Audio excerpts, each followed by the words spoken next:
Good afternoon, beautiful beings of light. Welcome to the Crone Zone, Conversations with the Ancients. I'm Priscilla, and I'm a light worker and a crone. Today, we're going to talk about imposter syndrome. Imposter syndrome.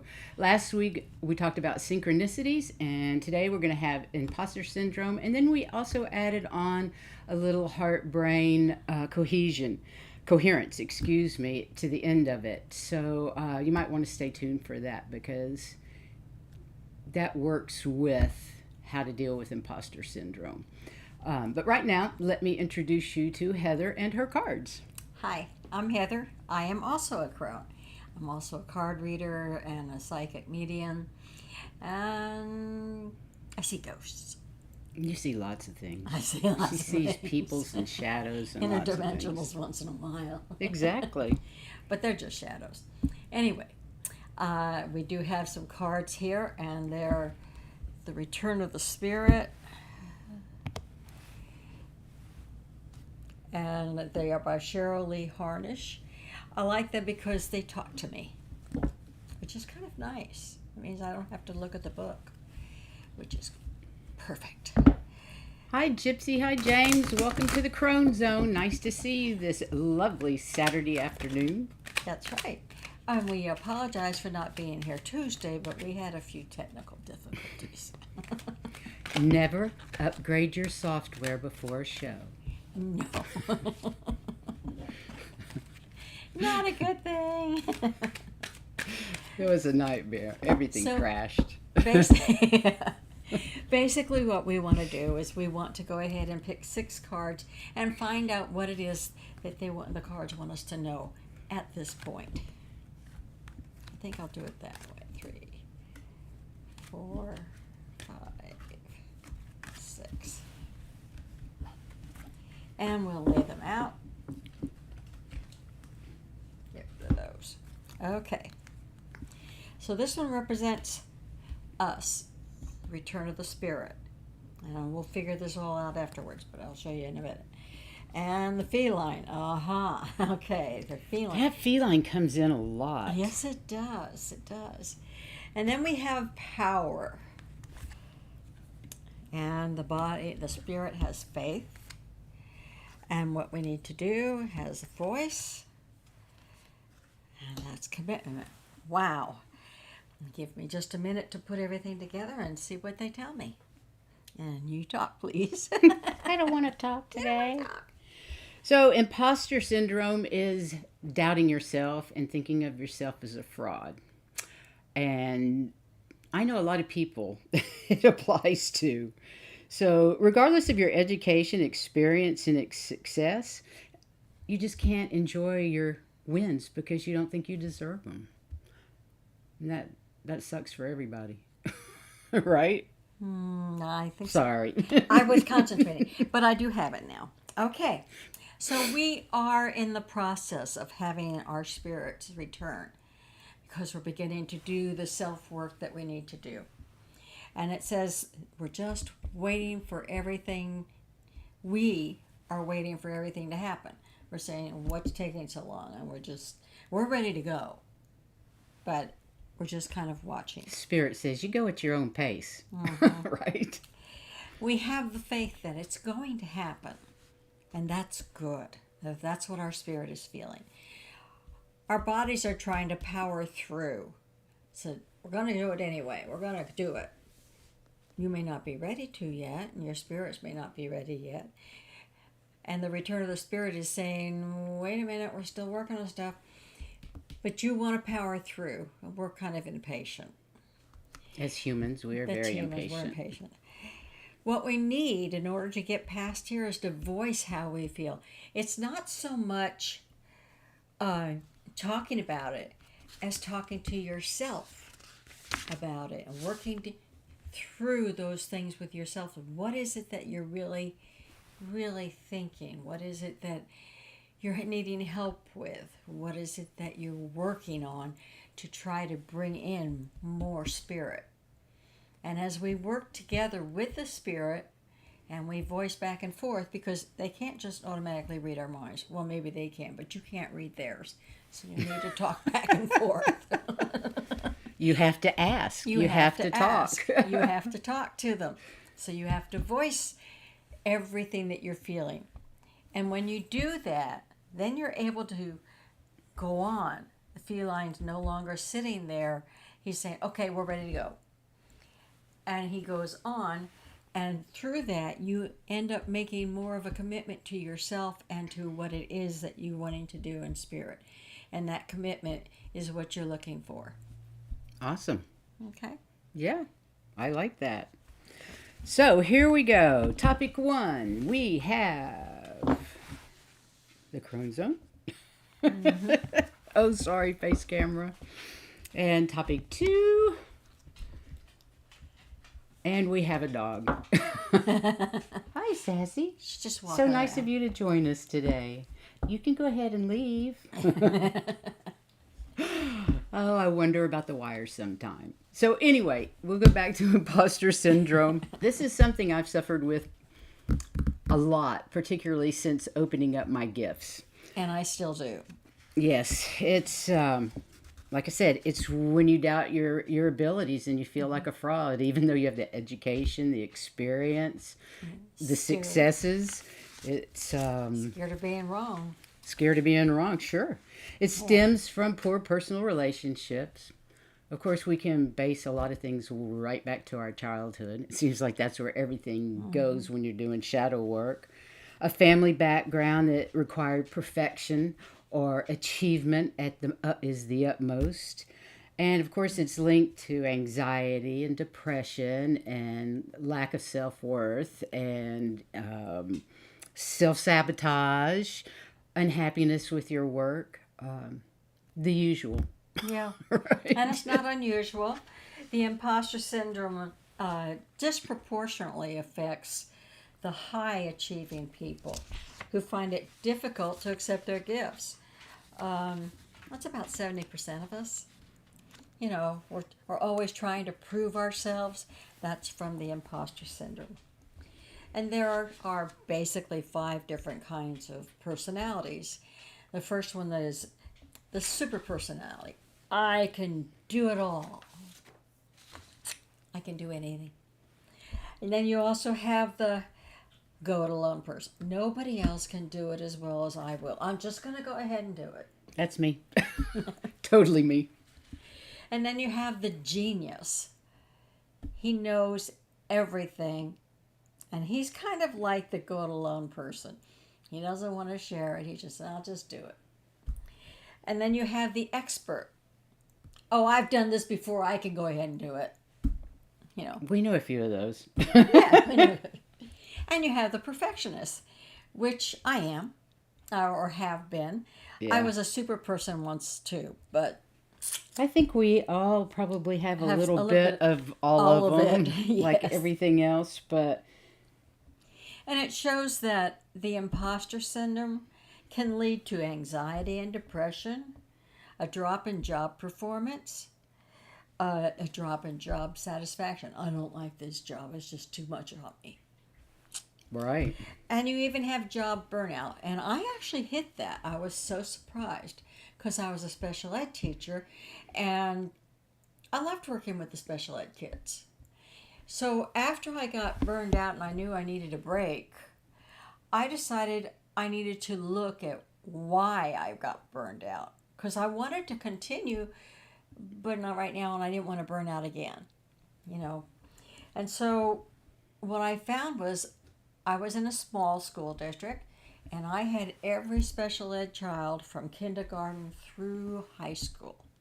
That's a lot. And part of your teaching is social skills. So it's like being their parent. What is it, 8 hours a day?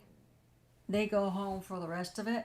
But 8 hours a day, you're raising every one of these kids. So all those kids became your family as well. Yeah. Sure they did. Responsible for each one of them. And I decided, I wonder what would happen if it was just 3 years, like junior high, you know.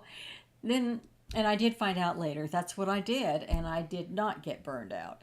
But, you know, after 3 years, you get, okay, I'll let this one go. Somebody else is going to have them next year, you know, because they graduated. Well, and So being an empath must have made it difficult as well. being an empath was very, very difficult. You know, But being an empath is where you feel other people's feelings as well as your own. And sometimes it's hard to discern which are your feelings and which are theirs. And But it does Heather and I help. are both huge empaths, and we can feel the collective fear and anger and worry. And we have to block that so that We can actually think. so we can actually think because it's overpowering. Right. So at that time, I was like the super person. Well, then I became a perfectionist. I'm going, no, that won't work either. But I'm more of a perfectionist with my own stuff than anybody else's. Oh, absolutely. So, You're not yeah. very critical of other people. No, You're not. I Not finally of their learned work. to accept them as they are.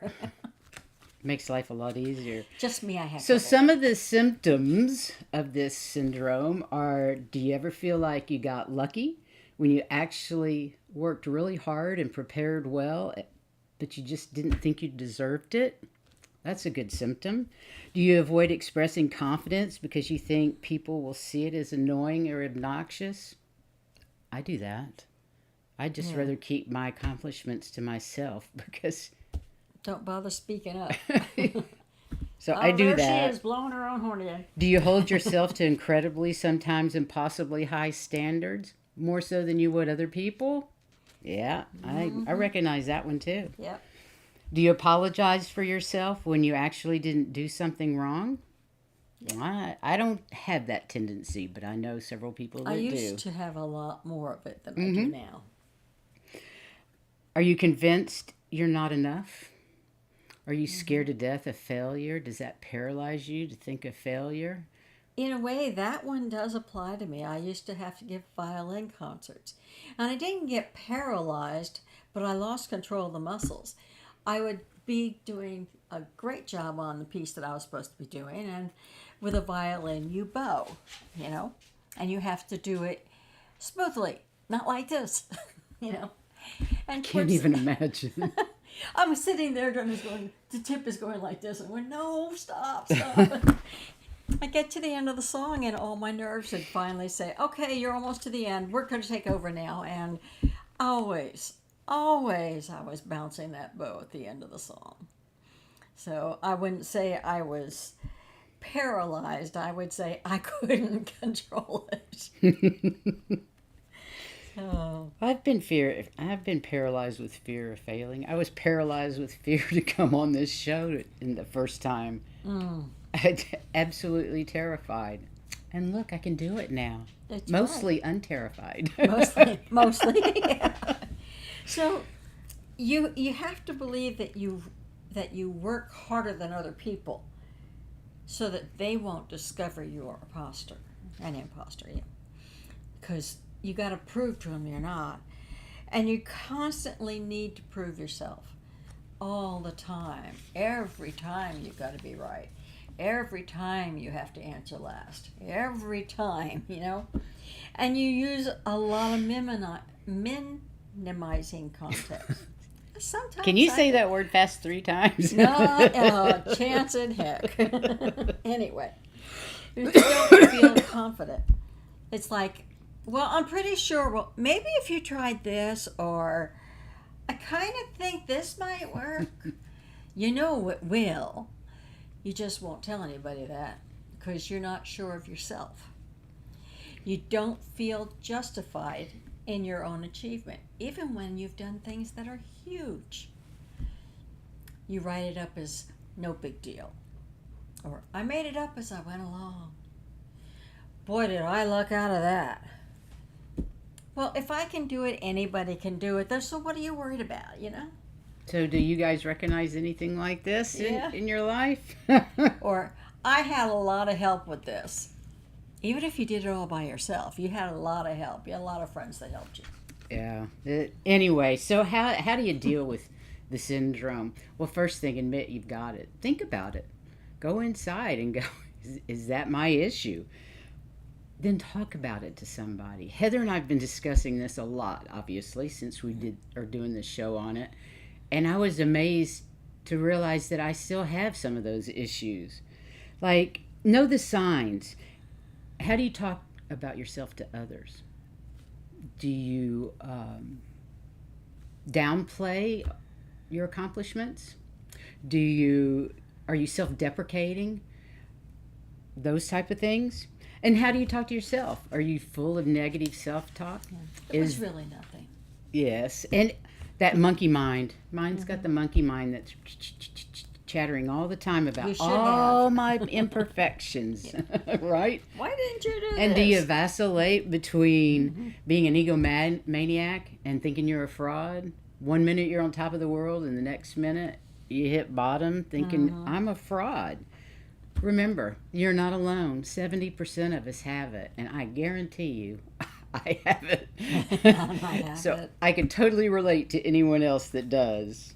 I mean, you're talking about something, you're saying, oh God, I hope I'm right. You know? Yes. So, you have to overcome your imposter syndrome. It's about finding a healthy balance between feeling worthy and feeling entitled. It's got to be, you've got to be confident, but not overconfident. Exactly. Let go of your inner perfectionism. Perfectionism only feeds your anxiety, and it feeds your imposter syndrome. Determine for yourself what is good. When I was teaching in the classroom, I would have one objective for that day. It might be learning to reduce fractions by 2.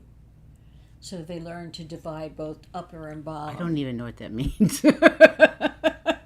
But go ahead. Well, usually you're in 4th grade or before when you Your learn math that. was different than mine. But, you have kids that can't add, kids that can't divide. That's not the point. I mean, they do need that, but you can give them a chart for the division part, so that's not part of it. The object was to teach them to reduce the fraction. And as long as I did that, I didn't care if they had a chart. I didn't care if they could do it in their head. The thing was to teach them how to do that. And that one thing. That was good enough. We'll work on the other things on another day, but so that makes sense. You have to determine what you think is good enough for that day. Believe me, that's not an easy thing to do sometimes. Determine that. Let yourself know there's no perfection. I mean, if you go to a ballet class and you watch the instructor and somebody does a beautiful pirouette, that instructor will have something they need to do to make it a little bit better. There's no such thing as perfection in dance. There's no such thing as perfection in life. That's for sure. All right. I don't have to worry about that. No, I know I'm not. Very imperfect. And think about it. Be mindful about how you speak to yourself. Stop that negative talk, that monkey mind telling you that you can't do something, because it heavily influences your stress and anxiety. Try to catch yourself out. If you start saying something about yourself that's negative, you really need at least 2 positive things to get rid of it. I mean, what do you remember? Do you remember the positive things that you said? Or do you remember what the negative thing was that somebody said? It's always the negative. It's always the negative. We just don't remember positive. Right. And you need a lot more positives to negate that negative. So start saying, okay, I made a mistake here. Oh, but the rest of it went really well, and my production of it, my presentation of it was fantastic. Everybody followed me along. Okay, those are good things. So what if you had a little mistake? Who knows but you, So, in other words, you that was, a really easy. Try positive affirmations. Think about what would be good to say. And a really good time to have positive affirmations is just before you go to sleep, because that kind of settles you down into the pace and it's easier to go to sleep. Kind of programs your dreams. Mm-hmm. Maybe not nightmares. Mm-hmm. And very early in the morning when you get up, it kind of sets the tone for the day. It's not automatically a bad day because you did something wrong. It sets it as being one of the good days. That's true.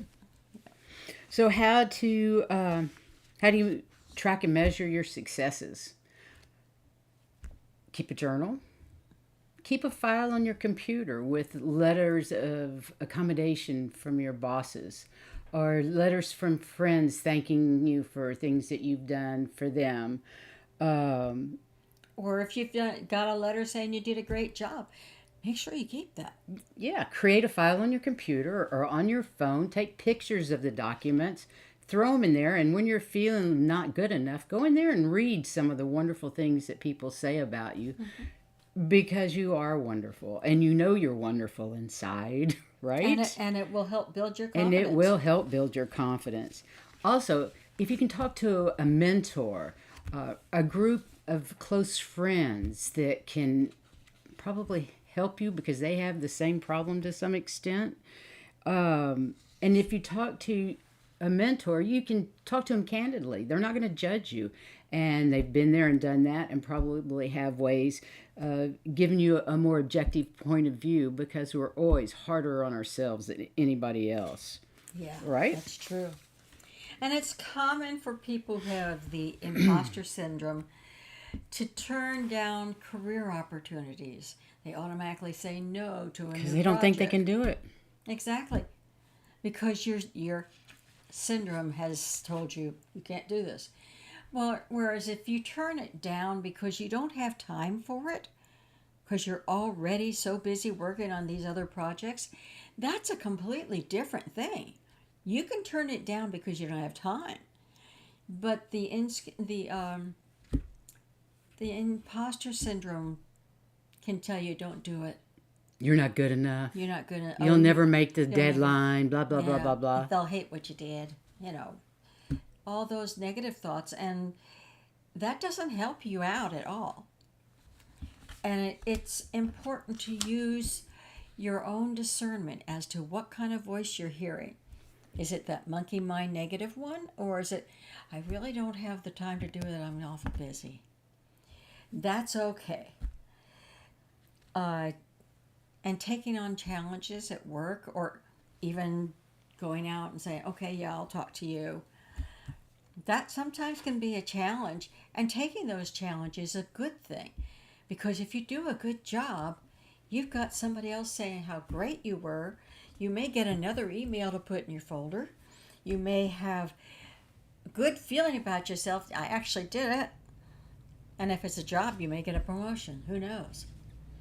But it's always a good thing to never give up before you even begin. That's for sure. Yeah. So basically, imposter syndrome is a fear of failure. I think most people have it. And the way to reduce it, if not eliminate the symptoms, is by how we talk to ourselves. Talk nicer to yourself. Talk nicer about yourself to your friends and your colleagues. And document your success and your accolades. And don't forget to go back and read them. A journal can keep all kinds of information. As you well know, we've been journaling a lot and talking about journaling in a lot of our topics. But going within and dealing with our shadow selves and learning to trust our gut, that's going to go a long way in dispelling the syndrome. Loving ourselves and not being so hard on ourselves is another way. So you got to love yourself. Yeah. It solves so many problems in life after subject that we've talked about. And I was thinking, a thought occurred to me that we talk about journaling, but when I was a kid, it was scrapbooking. Oh, I thought it was a diary. A diary can do it too. But if you had like newspaper articles and things, you were doing a scrapbook of all the good things. I remember if you scrapbooks were vaguely. With horses and going to shows, there were always pictures to put in and maybe ribbons if you're lucky. So, we did a lot of scrapbooking. It's basically the same thing. You're keeping good things. Yeah. To remind yourself Sounds that, good. hey, you are worth it. So, and one way that we can help ourselves is through our heart-brain coherence. That's a big mouthful. What is it? What is heart-brain coherence?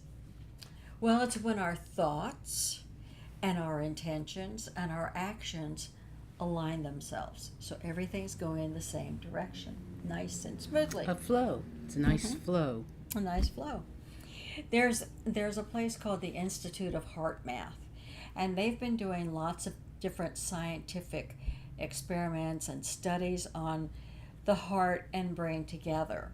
And so there's actually scientific backing for all these things. And research shows that your heart has the ability to act as a brain. Yeah, so there's two brains in your body. You have your heart and you have your brain in your head. And everything, there are 40,000 neurons in the heart. I have no idea how many neurons there are in the head, but 40,000 in the heart? Okay, that's a lot. And they learn differently than from the brain. Yes, they do. They learn differently than the neurons in the brain, even though they both use the same neuron system. And there's a lot of talking back and forth between them. So when we cultivate intentionally or unintentionally thoughts of love and gratitude and compassion, the oscillations of our heart rhythm are more coherent and consistent. When we are living in fear and anger, then our feelings of anxiety and anger and fear create chaos in the heart rhythm. The signals the heart continuously sends to the brain actually influence the function of all the higher brain centers, which are perception, cognition, and emotional processing. Yep. So, and the research also shows our hearts can entrain or synchronize with the hearts around it. And that illustrates that our hearts actually respond to and are connected to the frequencies of the earth and oscillations. So we're working with it. What we find as empaths once in a while is that the frequency of the earth we need to rise above, because it pulls you down sometimes if it's the wrong stuff. Other times you're high, riding high. That's everybody's in a good mood. Everybody you see, it's great, you know.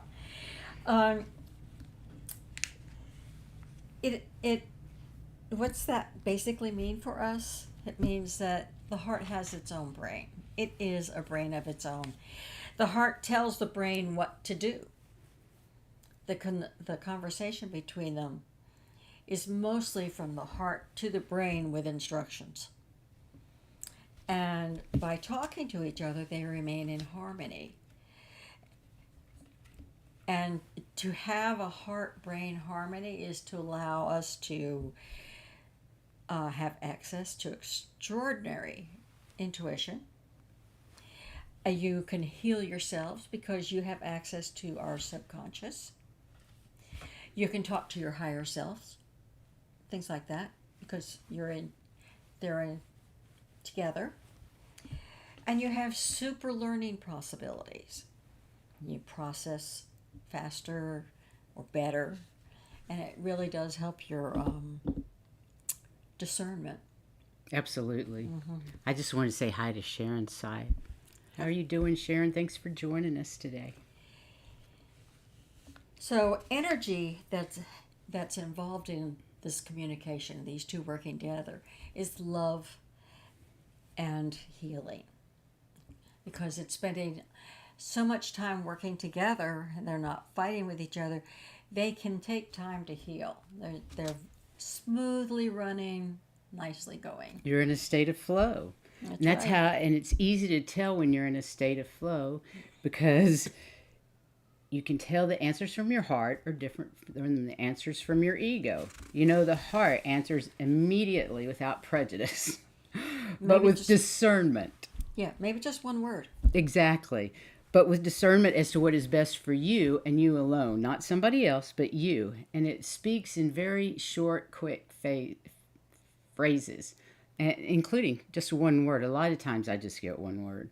Whereas if it's the ego or the brain, it seems to take a lot longer, because you have to go through the logic and the fears and the issues, the self-doubt, the self-esteem, beliefs and prejudices, among other things, before it gets around to answering. And it usually answers in a story. A long-winded story is my monkey mind. Right. So, we can try. We can go ahead and try it. There are lots of exercises to help putting things together, but they all boil down to this one, pretty much. You have it's called the quick coherence technique, and you focus your attention on the area of your heart. And it's so much easier to do that if you touch it, or you put your hands here, and again, you're touching your heart, and that helps you focus on the heart. You close your eyes and place your hand on your heart. And as you focus on the area of your heart, imagine your breath flowing in and out through that area. Inhale for the count of 5, and then exhale for the count of 5. And as you continue to breathe, you breathe through the area of the heart. You embrace that feeling of gratitude and for the good things in your life. Things like your home, and your life, and your job, and your spouse, and your friends, and your pets or your family. And your key words to use while you're thinking about them are appreciation, gratitude, care, and compassion. All very, very positive. And you keep doing this for 3 to 5 minutes, and you can do it as many times a day as you want. And when you open your eyes, feel the change of your energy. Has it lifted some? Yes, it did. It always does when I do that. I love that. So the next step is to make this technique a habit. Do it in the morning, do it in the evening, do it at lunch. It takes 72 hours or 3 days to grow neurons that let us embrace what we've been learning. By doing this every day, we're able to remain in a heart-brain coherence, which is we function at our best at all times. Mm-hmm. And that sounds pretty wonderful to me. Nice and smooth.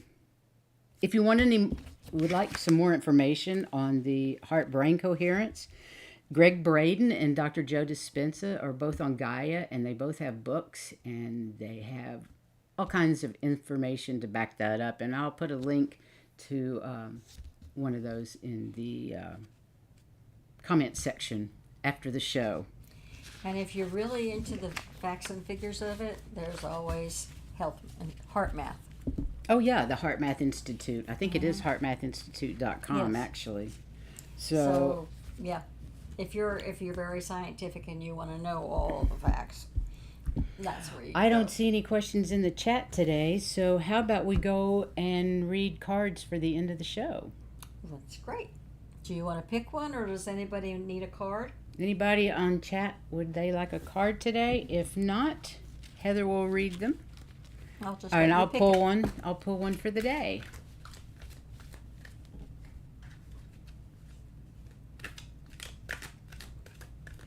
And this is the words they want us to know. We want to know what to take today. We knew where we were, and this is what you need to do for the rest of the week. Alrighty. And our next show is going to be about ETs. Okay. I'm going to spread them out. How many ends should we count for a card, Gypsy? Give us a number of cards to pull. Or we're going to pull one card, but just give her a count from the top or the bottom. From here. How many cards in? 5. 1, 2, 3, 4, 5. Awesome. Fearless. You're going fearlessly through things. And you need to be fearless, but make sure that you put up... Excuse me. Sorry. There you go. Make sure you put up your protections. There's Jules, yes. Okay, I will. Right. It must be fun being... Well,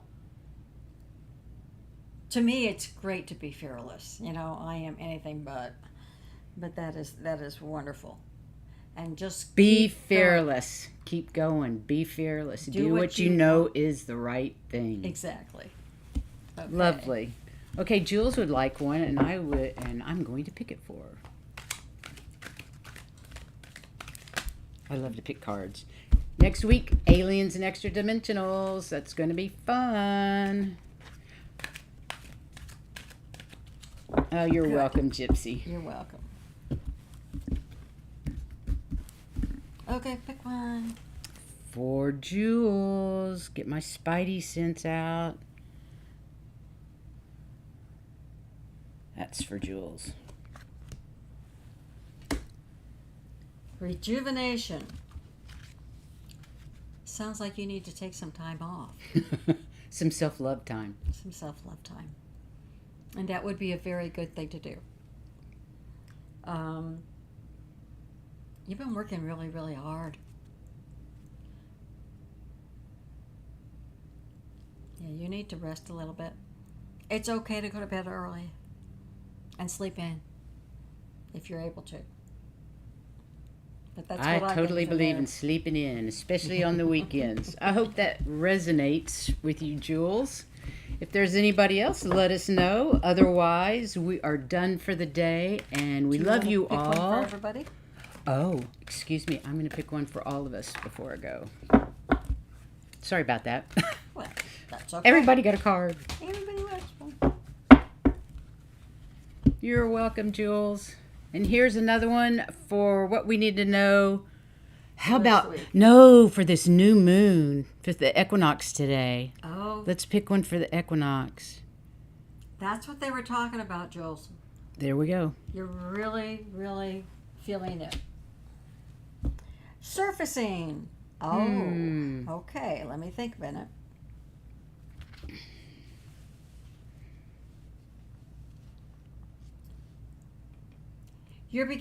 All of you are beginning to see things that you haven't seen before. That veil is thinning. Yeah. The synchronicities are more apparent, and your skills are more apparent. If not to you, at least to everybody else. So things are coming out to be seen. That's exciting. That's Because we all cool. love new gifts, Yeah. new Or information. enhanced gifts that, things that Enhanced you have gifts that are- even, yes. You're getting better at it. That's So, awesome. Yeah. Cool. Okay, so let's see if this works. Did I get it in there? Aliens and EDs. For next Next week, I hope you all enjoyed the show today. Please like, subscribe, and share if you don't mind. We would love that. week. And we hope you enjoyed today. We did. We enjoyed today, and we will see you on Tuesday. Everybody have a great rest of your weekend. And by the way, we're going to be on Sun Psychic Jean's show tomorrow afternoon at 2:30. Yeah. It's our YouTube channel, and I will put the link in the chat when I can mess with it again, when I can find it. And but at 2:30 tomorrow, and it's on our not our website, our Facebook page and our Instagram page. Right. So the links are there, and maybe you can join us tomorrow at 2:30. That'd be great. But until then, we'll see you. Thank Have you, a and have a wonderful great weekend. Bye.